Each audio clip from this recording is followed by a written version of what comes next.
like to welcome in Hannah Brandt from KSNT. Hannah, thanks for joining us. We appreciate it. Yeah. You can catch her on the weekends anchoring the show, MMJing during the week, and has been at KSNT and is also on social media. I think it's Hannah KSNT. Is that your Twitter handle? That's right. And then also your professional page on Facebook as well. And welcome to all of our social media students. We've been talking a lot in this class about it's called social media news strategy. So kind of how does the news use social media to reach more people?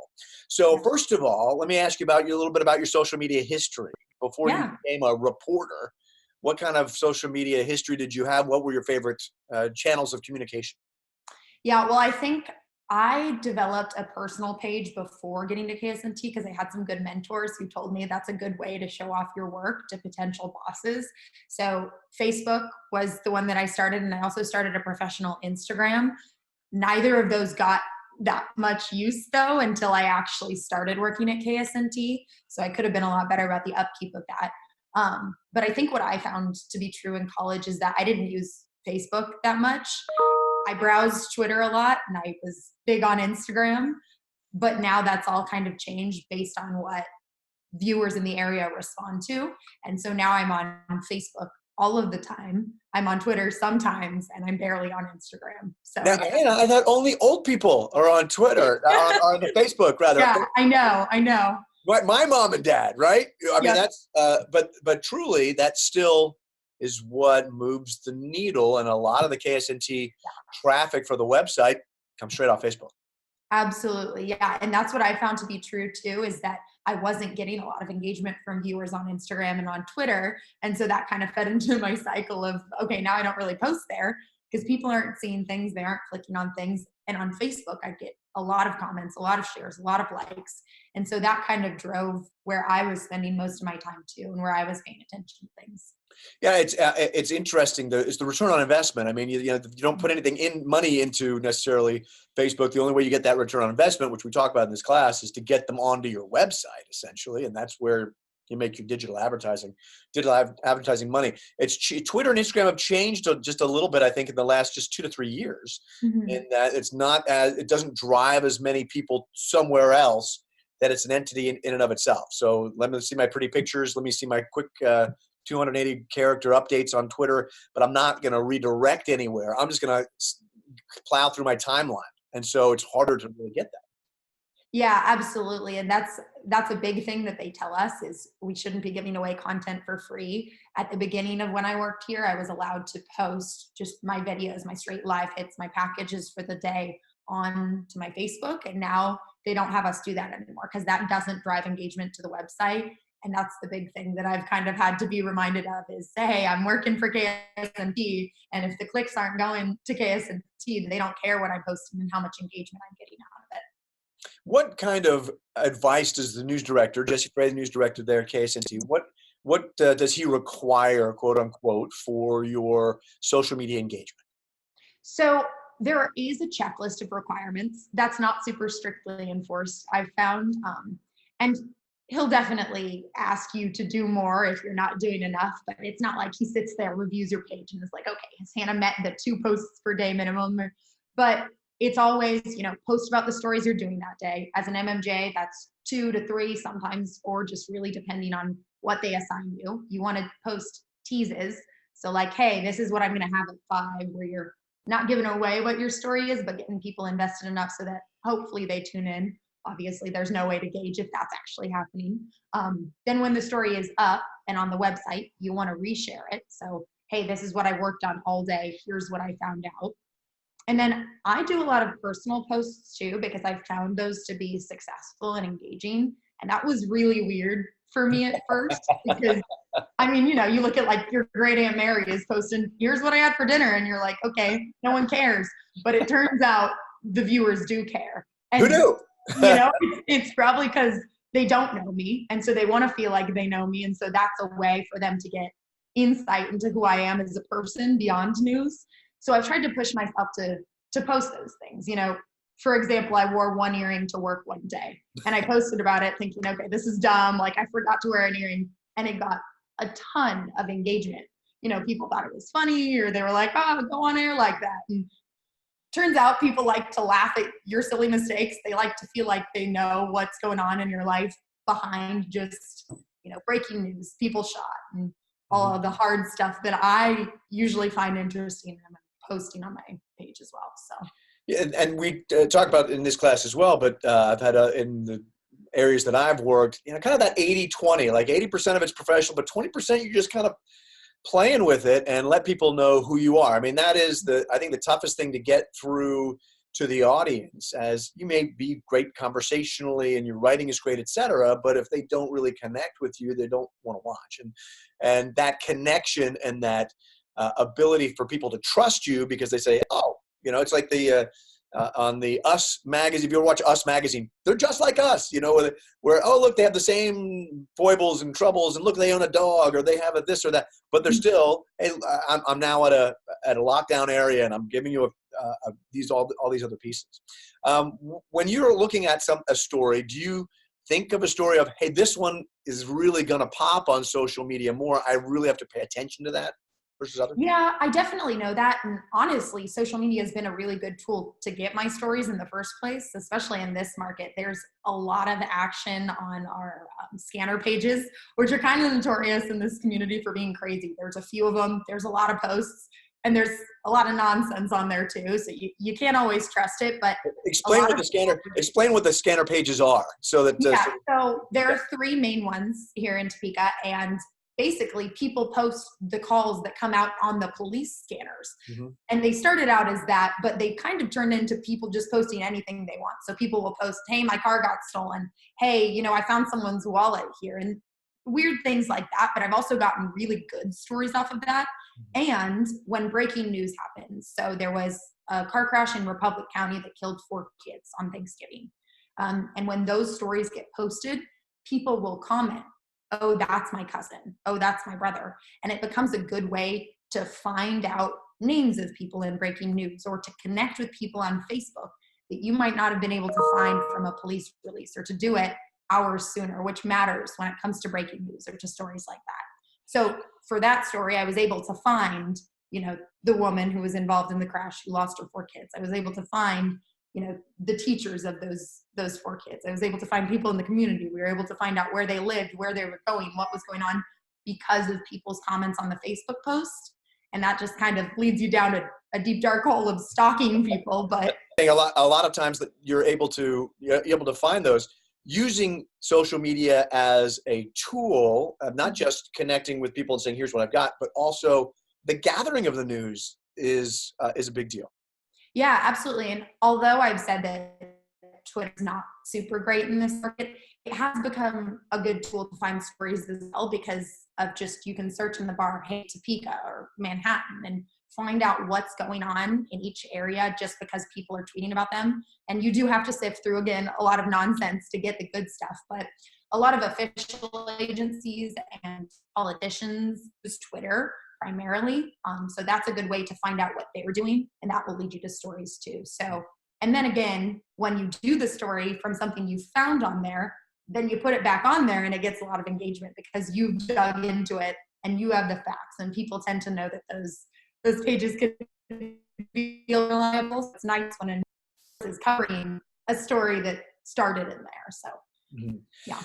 Even though you're getting these things off social media, it is, tell me about your verification process, because you can find everything on the internet and on social media, but that process doesn't really change as to how you need to verify that information. Yeah, definitely. So, I mean, you start on social media, but then if someone is maybe alleging that a crime happened, you definitely give a call to police. You say, hey, we're talking to this person. They say this and this happened. Is that true? Can I get verification? And then can I get someone to talk about it? So it doesn't change the fact that in most stories, we're looking for some official voice somewhere on something, whether that be, a doctor who's giving you expert medical advice, or the police who, tell you if something actually happened. And the nice thing about social media is the people are always willing to give more information than the officials are. But oftentimes if you say, I have this information, they'll be willing to either verify it or tell you, okay, no, that's not true. That's not what happened. So yeah, definitely still a verification process to make sure that those things are true, because, people can say anything they want on social media, But I've also found that sometimes people are posting crazy stories on social media, and when I reach out, they're kind of weird about talking to us. And so that sometimes points to, okay, maybe they're not telling the truth, and then maybe I don't push as hard for that story. So what do you really look for when you're thinking, hey, I want this thing to really pop? How do you position that in your posts, whether on Facebook or on Twitter or however you decide to post that? What is your strategy, or even the corporate strategy, for this is what will engage more? I think a lot of it was trial and error, but some of it too is figuring out what people care about in the market. So I know here in the Northeast Kansas area that we cover, people care about crime in their neighborhood, they care about weather, and they care about local politics, occasionally national politics, but local politics, what the city council is doing. Are they clearing the roads when it snows out? You know, kind of what's going on in my backyard. And so that's a lot of what I cater things to. Especially on Facebook, I try to make posts that are short and digestible, because people don't want to sit there and read my essays. And, you know, that's why we try to make it a couple of sentences, sometimes even bullet points, especially with breaking news. Bullet points get a lot of attention. Hey, here's what I know. You know, 1 person dead, 2 people in custody.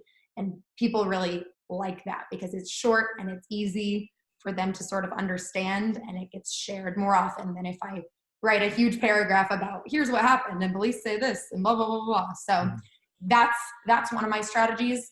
Also, a lot of times, you know, if it speaks to me, it's going to speak to viewers too. Yeah. So I covered a story of domestic abuse where, you know, a man had been beating his girlfriend and then eventually she got murdered. And it was a big story of that day, but I followed up, talked to family, and they were able to give me pictures that they had found that showed the abuse. And they were kind of graphic, but I looked at those pictures and was like, wow, you know, this is powerful, and used that as a teaser for my story. And that was probably one of the most engaging posts I've ever had, because it was short, it was simple, it was, hey, domestic violence, we don't talk about it enough. This woman murdered by her boyfriend, and this was her just weeks before. This was a pattern of behavior. And tonight on KSNT News, we're going to get real about this issue. We sit down with our family and we talk to them about it. Mm-hmm. So, you know, that for whatever reason really spoke to people. And I think because it spoke to me, that's why I posted it, and it ended up, you know, being rewarding. So, what have you found to be the effectiveness or your experience with Facebook Live as an immediate social media broadcasting news presentation technique? So it's definitely give or take. In our market, Facebook Live works really well for breaking news because people want to be there, or they want to see what's happening in real time with you. So anytime there are police lights on anything, those are posts that are going to get shared. A big thing that I've found that matters is being first with it. So before, I would hesitate before going live because I was like, well, I don't have that much information. All I know is that there's a crash. But it's okay to go live and say that. Be like, hey, here's what I know. That's all I know, because police are still gathering information. And then you can go gather information in real time. You can go up to police. You can talk to them while you're on Facebook Live. Obviously, you want to tell them that. You know, you don't want to try and catch anyone off guard on Facebook Live, because that's just being a bad journalist and burning sources. You never want to do that. But yeah, I found that Facebook Live is really effective, especially when you're first. And so when we get there before our competitors, that's one of the first things I do. You know, I press on my camera, and then I turn on my Facebook Live, and I just start streaming so that it's my post that's getting shared, and my post that people are watching first and commenting on. So definitely in breaking news, I've used it before to try to tease to stories, but I found that if there's nothing visual going on, if I'm just standing in my live shot location, people don't care that much. They'd rather just see a picture of what I'm going to be talking about. So it's definitely something you got to use with discretion. But for breaking news, Facebook Live works really well for me. Also, the nature of it too is cumulative. So you're on for 2 to 3 minutes. If you have a 45-second tease you do on Facebook Live, people don't have time to find it. So if you're like, hey, I'm going to be live for 20 minutes as I'm gathering this, at 4 minutes, 6 minutes, 8 minutes, you're finally starting to get people actually viewing. And as you do that, then you find yourself, you have to repeat a lot of the stuff, and you try to keep making sure that you're involving the viewer at home. For those who are students now who are kind of budding journalists, what would be your best advice on what to do right now as they prepare maybe to enter this type of a venue or milieu? I think, for them, post the stories that you're already doing. Make sure you're being active on social media. You don't want to be fake, there's not a lot to tease to sometimes. And sometimes it's kind of ridiculous to do breaking news things as a student journalist. But definitely sharing stuff that you're already doing, the stories that you're already doing, and engaging with people on there. And also what I found to be effective is I was engaging with KSNT News's posts when I knew I wanted the job there, which seems a little bit like pandering, but Stalker. It kind of worked. He liked seeing that, hey, I'm reading KSNT News articles, I'm posting about them, I care about what the station is already covering, and I'm sharing that. So that worked too. Just showing him that, hey, I'm engaged in news as well was just as important as a student journalist. And just being active. Like you said, you got there and maybe it's like, well, geez, Twitter, Instagram, I've never used Facebook before. But for those who are thinking of going into any kind of news, making sure you're familiar with the platform. Mm-hmm. And just having a presence is helpful. Yeah, a very popular platform, for instance, is Snapchat, but we've seen that that's not been very effective for journalists. Mm-hmm. And why do you think that kind of exists that way? I don't really know. I mean, probably one of it is that companies aren't pushing it because it's not something that you can easily click a link to. So it doesn't make sense for the company to have us try and do that. Also, Snapchat isn't a super effective way to get news because you can't really dive in. It's more of a quick glance. So it's not a very digestible thing for heavier news like that. Sure. I've seen journalists use Instagram stories in that way to sort of share their stories. And I think that's interesting. I haven't experimented much with it, but I think that's one of the newer ones. But I don't see much on Snapchat. And I know I'm not getting my news from Snapchat. So that too tells me, okay, other people probably aren't either. Yeah, it's tough, especially local news. They have if you're going to go on BuzzFeed, great, but you're probably not going to get, Hannah KSNT adding a lot of stuff. It's like you said, like we mentioned at the beginning, basically you're driving people back to where the station can make money off of their product, which is their website. And that's the return on investment. Social media itself makes nothing. Facebook makes nothing for this TV station. Twitter makes nothing. Yeah. If you can get people to go to where your advertisers' eyeballs are, well, then you really can.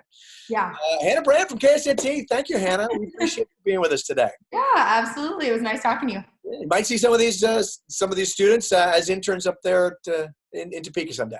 That would be awesome. All right. Thanks a lot. All right. Bye.